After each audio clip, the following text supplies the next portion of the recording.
सर्वप्रथम होम्योपैथी के जनक महात्मा हैनिमन को अपनी श्रद्धा निवेदित करूं।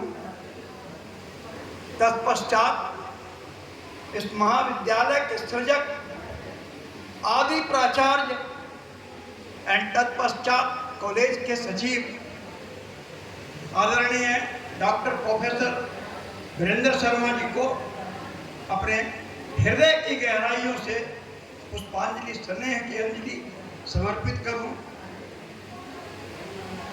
सभागार में बैठे हमारे प्राचार्य डॉक्टर राकेश कुमार, हमारे शैक्षणिक संकाय के प्रकांड विद्वान शिक्षकगण, हमारे महाविद्यालय के अस्पताल के कुशल चिकित्सकगण समेत महाविद्यालय परिवार, ईश्वर की असीम अनुकंपा के लहरों में पूरे देश के साथ अपना महाविद्यालय परिवार भी आकंठ उत्प्लावित हो रहा था।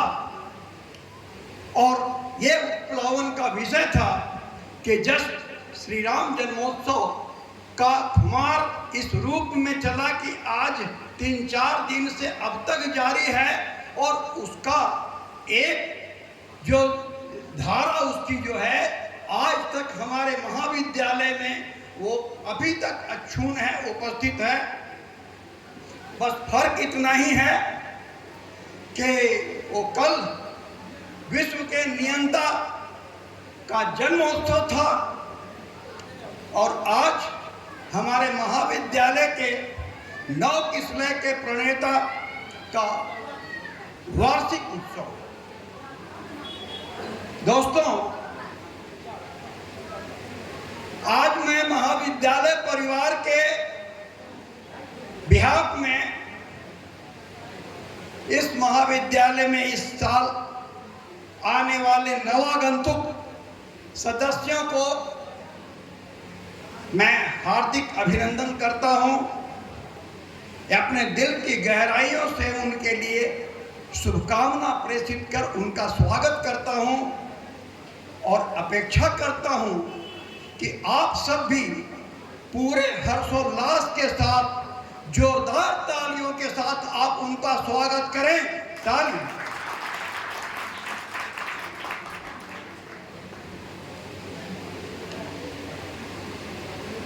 जैसे ये बात सर्वविदित है कि किसी भी परिवार में नवजात शिशु का जब आगमन होता है तो वो पूरी परिवार के लिए खुशी का विषय होता है। लेकिन सबसे अधिक खुशी हम सब जानते हैं उसे होती है जो उस वक्त तक सबसे छोटा रहता है घर में। सबसे छोटा बच्चा अपने नए भाई या नई बहन के उत्पन्न होने पर सबसे अधिक खुश होता है और वजह यह होती है कि उसके आ जाने के बाद ये छोटा नहीं रह जाता है, इसका प्रमोशन हो जाता है और ये बड़ा भाई कहलाने लगता है। इसी तरह पे 2020 के जो छोटे भाई थे आज इनके आ जाने के बाद बड़े हो गए हैं और यही वजह है कि सबसे अधिक जोश, खरोश और उत्साह के साथ इस आयोजन को वही लोग कर रहे हैं ताकि उनके सर के ऊपर बड़ा भाई का सेहरा बंधे। तो इस जोश खरोश के लिए ये जो 9 बड़े भाई होने वाले जो भूतपूर्व छोटे थे वे भी जोरदार तालियों के हकदार हैं। एक बार उनके लिए भी हम लोग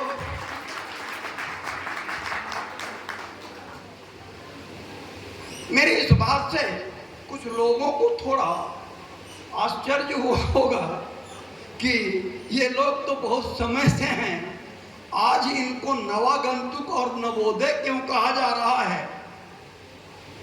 दरअसल बात यह है कि बच्चे के जन्म के बाद एक विधान है, कर्मकांड है कि उस कर्मकांड के तहत उसका जन्मोत्सव मनाया जाता है, जो आम रूप में छठी के रूप में इधर जाना जाता है, अलग अलग इलाके में अलग अलग ढंग से जाना जाता है। और उसी दिन बजाबता वैधानिक रूप से उसका नामकरण होता है। उसके पहले वो अनाम रहता है, तो जब तक वो अनाम रहता है तब तक उसको नवागंतुक ही कहा जाएगा। इस अर्थ पे उन लोगों को मैंने नवागंतुक कहा। हाँ, अब ये जो नामकरण की सिलसिला जो होगी, ये वास्तव में एक आध्यात्मिक कर्मकांड के आख्यान के तहत होती है। और इसके सिलसिले में ऐसा भी देखा जाता है, बच्चों को जब नाम दिया जाता है तो उसमें इंस्पायरेशन लिया जाता है, किसी देवता का नाम, देवी का नाम, या कोई चरमोत्कर्ष वाली बातें, जैसे तेजस्वी, विराट, इस तरह के नाम। इसका उद्देश्य नाम रखने वाले का यही होता है कि जिस बच्चे को यह नाम दिया जाए, वो बच्चा अपने इस नाम को सार्थक करने की कोशिश करे, या ये समझे कि ऐसा नाम हमको दिया गया है तो हमको इसके अनुरूप होना चाहिए, यानी उसका मनोबल आगे बढ़े। ठीक इसी तरह से उस दिन का भी चुनाव होता है एक विशेष वजह से, कि किस दिन ये आयोजन किया जाए। और इसी के सिलसिले में हम लोगों ने ये 3 अप्रैल का दिन ये तय किया है। ये 3 अप्रैल कोई अनायास नहीं रख दिया गया है कि आज के दिन कर दो। ये 3 अप्रैल को बहुत ही सोच समझकर तय किया गया है कि आज के दिन ही ये आयोजन हो। वजह क्या है?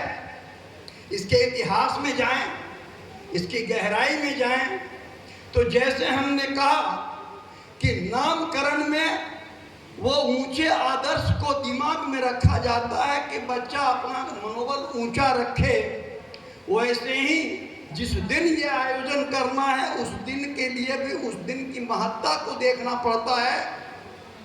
अब इतिहास को अगर खंगालें तो हम पाएंगे कि ये 3 अप्रैल का महत्व इतिहास में क्या है। सबसे पहली बात देखें,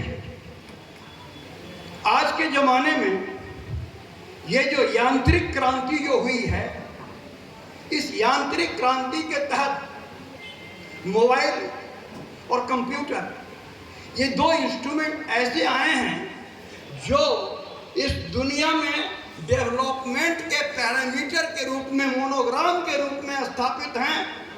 दूसरे शब्दों में कहिए तो आज के समय में मोबाइल और कंप्यूटर के बगैर आधुनिक दुनिया की परिकल्पना ही बहुत कम लगती है। तो कहने का मतलब, इस मोबाइल और कंप्यूटर से इंस्पायर्ड होकर के इस दिन को कैसे रखा गया, इत्तेफाक है 3 अप्रैल 1973। उस दिन को याद करें और इतिहास में खोजें। यह दिन था जबकि मार्टिन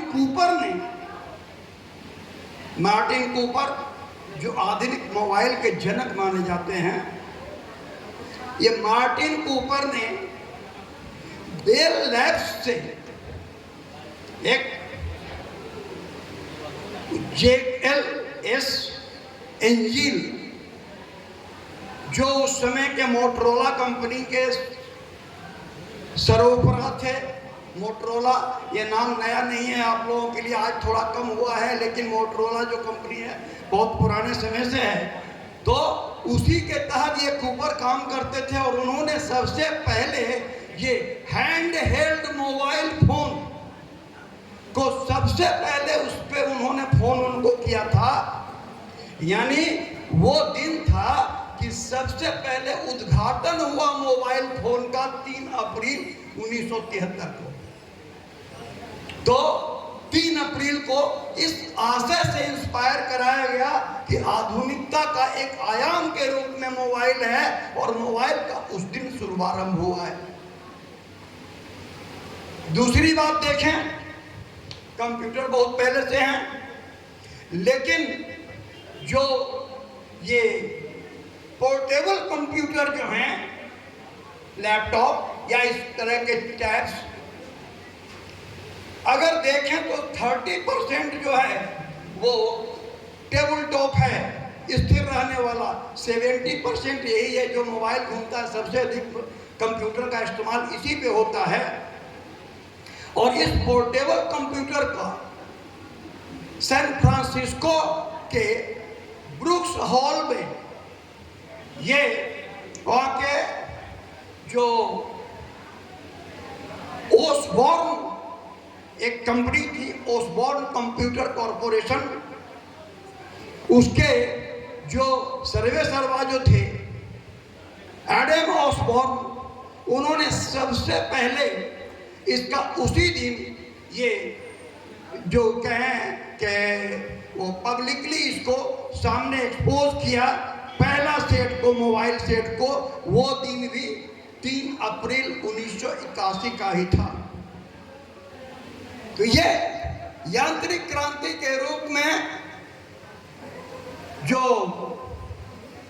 पराकाष्ठा पे जो डेवलपमेंट को दिखा रहा है, और उसके ये 2 प्रमाण, मोबाइल और कंप्यूटर, और इत्तेफाक की दोनों 3 अप्रैल को ही आए, लॉन्च हुए। इसलिए इस 3 अप्रैल को इंस्पायरेशन के रूप में रखा गया कि अगर दिमाग में इंस्पायरेशन के रूप में ये रखा जाए तो हमारे बच्चे कम से कम इसको सोच करके अपने आप को उस स्तर पे सोचें कि होम्योपैथी को वर्ल्ड के उस लेवल पे हम पहुंचाएंगे जहां कि मोबाइल ने यांत्रिक युग को पहुंचा दिया है, कंप्यूटर ने यांत्रिक युग को पहुंचा दिया है। इससे अलग आकर के अगर देखें व्यक्तिगत पिकुलियरिटी के रूप में, आप लोग बच्चे होंगे, शायद याद ना हो, बहुत लोगों का जन्म नहीं हुआ हो। 1971 को याद कीजिए, 3 अप्रैल 1971, इंडो पाक वार, जिस समय श्रीमती इंदिरा गांधी जी प्रधानमंत्री अपने यहाँ थी, और उस वक्त मानेकशॉ हमारे फील्ड मार्शल थे। एक दुनिया में आश्चर्यजनक काम उन्होंने किया कि दुनिया में आज तक जितने भी युद्ध हुए हैं उनमें इतना बड़ा सरेंडर अभी तक नहीं हुआ है। जनरल नियाजी 93,000 सैनिक के साथ मानेकशॉ के सामने सरेंडर किए थे, और इत्तेफाक है कि वो मानेकशॉ भी 1914 के 3 अप्रैल को ही जन्मे थे। और भी अगर देखें बहुत सारे उदाहरण हैं, मैं तो जस्ट एग्जांपल का मतलब कुछ अपने यहाँ के राकेश शर्मा को लीजिए। वर्ल्ड में 1984 तक 135 लोग स्पेस में जा चुके थे, जिसमें 135वां जो थे ये हमारे राकेश शर्मा थे। और वो दिन जो था उस फ्लाइट का, वो भी 3 अप्रैल ही था।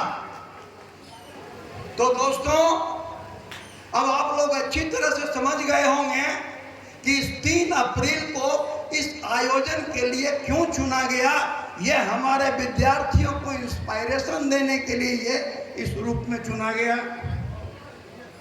अब इन सबों के बाद ये देखें कि महाविद्यालय के इतने बड़े आयोजन को सफल बनाने में आप सबों की गरिमामयी उपस्थिति इस आयोजन की को महिमा मंडन कराता है।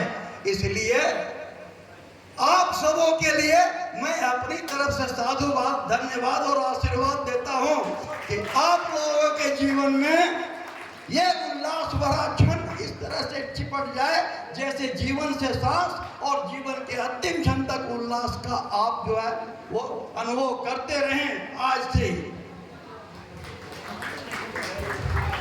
अब हमारे बच्चों के लिए अभी तो रमेश सर ने कुछ कह ही दिया, और चूंकि बच्चे अब तो हमारे साथ तो पुराने हो चुके हैं, जितनी सारी बातें उनको समझानी थी कॉलेज के बारे में, जो भी वो रूल्स एंड रेगुलेशन और जो कुछ भी शिष्टाचार, धीरे धीरे बीच बीच में करते करते टुकड़े टुकड़े टुकड़े में मैंने तो उनको कह ही दिया है, एक बार फिर से उसको दोबारा उसको दिल में याद कर लो। ये इस तरह से अभी हो गया। एक समय पहले था जब रामलीलाएं हुआ करती थी, तो उस वक्त जो पंडित जी जो थे वो कहा करते थे कि हाँ तुम ये बोलो, तुम वो बोलो, तुम्हारा ये है डायलॉग, तुम्हारा ये है। तो अंगद का डायलॉग बोलना था, तो कहें कि अंगद तूने कहा कि ऐ रावण, तूने जो सीता को उठा कर माता को लाया है बहुत गलती किया है, भगवान के साथ तुम्हारा ये जो है बहुत ही व्यवहार गलत है। अभी भी तुम चाहता है अपने परिवार की सबों की सुरक्षा और सबों का अगर कल्याण चाहता है तो भगवान के पास जा और जा करके उनके चरणों में शरणागत हो जा। अब इतना लंबा डायलॉग था, बेचारा अंगद भूल गया। अंगद बोलता है कि ऐ रावण, ये सारी बातें जो पंडित जी ने अभी कही है उन सब को तुम कर लो, और नहीं तो तुम्हें बहुत बड़ा दंड मिलेगा। तो उसी तरह से वो सारी बातें जो मैंने इतने दिन में तुम लोगों को सिखाई, उन सबों को आज के दिन याद कर लो और मान लो कि आज के दिन ही मैंने कही है, और आज उसका भी रिन्यूअल कर लो, वार्षिक रिन्यूअल। और इन्हीं शब्दों के साथ मैं अपने आशीर्वाद के साथ तुम लोगों के सफल जीवन की शुभकामना करता हूँ। धन्यवाद।